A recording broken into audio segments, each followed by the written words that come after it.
In the past 3 years, I've made over $789,829 from YouTube automation alone.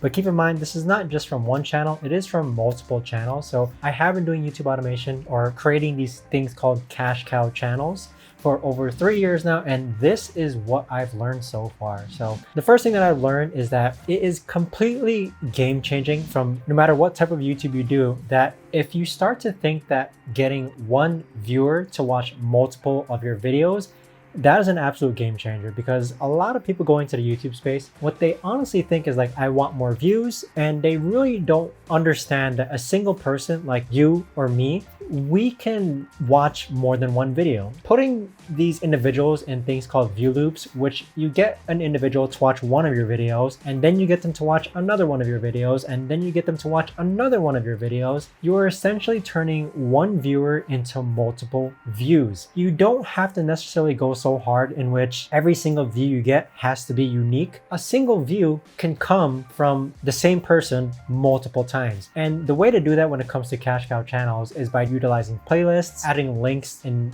bottom of your description, adding links into your pinned comments, using end screens, using custom cards. YouTube allows you multiple ways to get one viewer to watch multiple of your videos, and it's actually a metric that they track as well, which is views per viewer. So with this metric, it essentially means that the higher the number, and usually channels average like 1.2 views per viewer to like 1.6 views per viewer. But again, you and I are probably guilty of watching an individual on YouTube and then watching another one of their videos, and that also comes from just simply creating good content. So the second thing I learned over the past 3 years from doing YouTube automation is that split testing thumbnails, that's essentially giving your videos a second chance to work. So for all my channels that I run, I do have a premium, or I think it's called a legend plan of TubeBuddy, and it costs anywhere between like $200 or $300 a year. But what I like about TubeBuddy is that it allows you to split test your thumbnails, because if the first thumbnail doesn't work, maybe the second thumbnail will work. So across all my channels, I always have at least 2 variations of thumbnails, and I end up choosing the better one. So me, myself,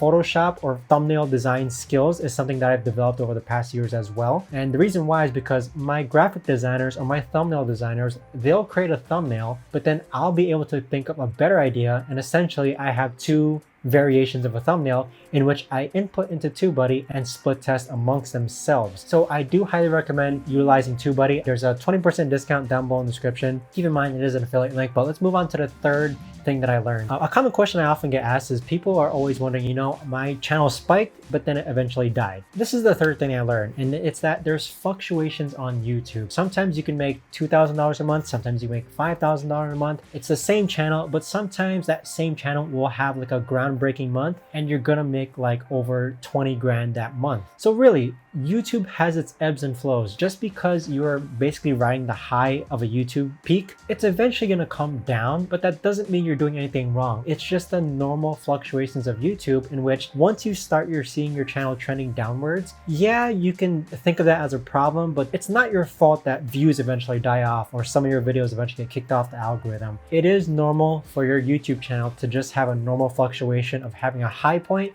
and a low point. So the fourth thing that I've learned is that sometimes your channels are going to get demonetized and it's gonna suck. I kid you not, this happened to me less than 2 weeks ago, in which not only did my channel get demonetized, it actually got terminated. So you have to remember that YouTube, it's entirely impossible for a bunch of humans to kind of mandate and make sure every single channel on YouTube is following the rules. Okay, so that's why they have an algorithm, that's why they have a machine. The algorithm or the machine, the purpose for it is to regulate channels, and sometimes that algorithm or machine demonetizes your channel, or worst case scenario, it actually terminates your channel. So keep in mind, you are at the mercy of YouTube. And with that being said, you never know when one day you might wake up and one of your channels gets terminated or one of your channels gets demonetized, but that is just the reality of it. YouTube is an algorithm, YouTube is a machine. Sometimes it'll mistakenly pick something up incorrectly, and that'll lead to kind of like the demise of your channel.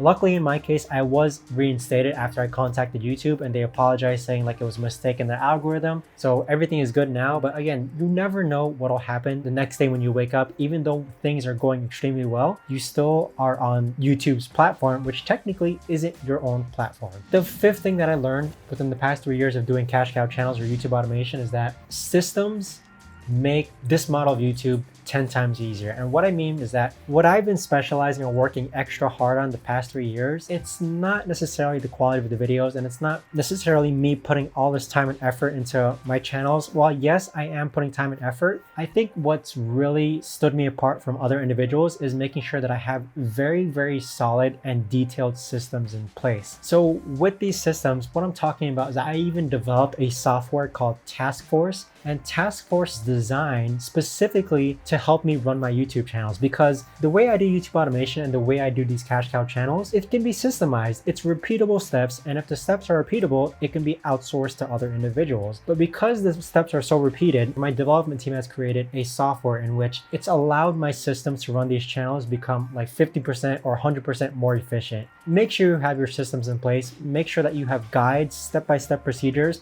on how to do script writing, and how to do voiceover work, on how to do video editing, on how to do graphic design, on how to upload your video, on how to optimize your video. There are a lot of things which can be written down on a step-by-step procedure that'll allow you to do YouTube a lot easier. Now, the sixth thing that I learned, and I have two more things, so do stay until the end because you are going to want to hear this. The sixth thing that I learned from doing YouTube automation is that it's a lot easier to have 10 channels make $3,000 a month than it is for 3 channels to make $10,000 a month. So think about what I said, okay? So having 10 channels make $3,000 a month each is a lot easier than having 3 channels make $10,000 a month. So with that being said, once you get your first channel to work, it essentially becomes, as I've said in the last point, a repetitive process. You basically repeat your systems within a different channel. Once you've got your first channel to work, people really don't understand the value of what they're able to achieve. If you get your channel to $3,000 a month, you technically have a proven process to work. You're good at researching topics. Your team is good at creating videos. What I mean by good is that you actually create viral content. You have a team that creates viral videos. You are coming up with viral topics. You have a thumbnail designer that's creating viral thumbnails. Without a doubt, I'm pretty sure that if you've gotten to the 3K a month mark, you have a successful strategy. You have a successful team. So at this point, it's just a matter of creating more channels to hit that 3K mark. Because again, the 10K mark, it's a lot harder. I do admit you've got to put a lot more time and attention to a channel in order to hit that 10K mark.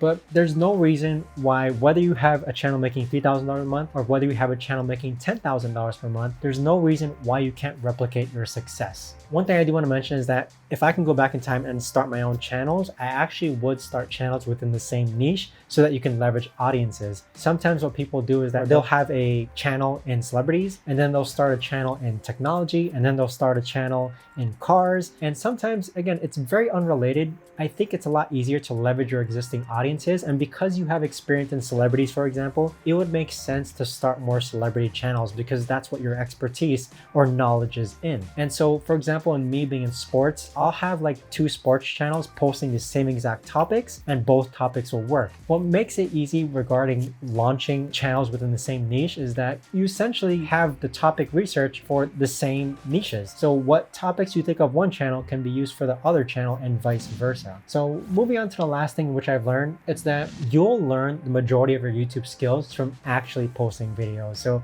I don't know what the word is, but it's as cliche or ironic as it sounds. I mean, it's a little weird that I offer these types of videos for free. I offer an online course community for a paid price to kind of teach you guys how to do YouTube. You will, without a doubt, even without my course, even without my YouTube videos, you'll learn a lot more by actually posting videos and seeing the results yourself. You're going to be posting videos and it's not going to be working. But from those videos that don't work, it kind of leads you to believe like, okay, maybe I shouldn't try those videos anymore. But oftentimes people are always stuck on seeking knowledge, seeking knowledge, seeking knowledge. But what really matters is executing and taking action though. So if you want a more in-depth guide on how to do YouTube automation or run cash cow channels, make sure to watch the first part of my video series, starting with how to choose a niche, which I'll link in the box here.